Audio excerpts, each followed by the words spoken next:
ঐ ভদেশ্বৰ, মোক দেখি তোৰ ল'ৰাটো ভিতৰলৈ গুচি গ'লগৈ যে কেলে মই অহাৰ কাৰণে বেয়া পাইছে নে কি?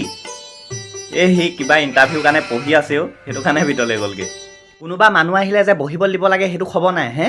ডাইৰেক্ট অকল ভিতৰলৈকে গুচি আহিবি। সেইটো আহিলে বৰ ফেফেয়া থাকে, সেইকাৰণে গুচি আহিলোঁ ভিতৰলৈ। ঐ, সেইটো তোৰ বাপেৰৰ বয়সৰ হয়, কেলে সেনেকৈ কৈছ? তোৰ কথা অথনিৰ পৰা সুধি আছে, আছো না অলপ কথা পাতিবি। ৰুকো যাৰা। কি হ'ল কওক? আহিলা, মই ভাবিছিলোঁ নাহিবাই বুলি। পিছে তুমি দিয়া ইণ্টাৰভিউবোৰ কেনেকুৱা হৈছে? তোমাৰ লগৰ চবেইতো চাকৰি পালেই এতিয়ালৈকে, তুমিহে অকল ঘৰত পঢ়ি থাকোঁতেই গৈছে। ঐ মা, কালি যে বান্দৰ খেদাইছিলি সেই লাঠিডাল লৈ আনকৈ যাচোন।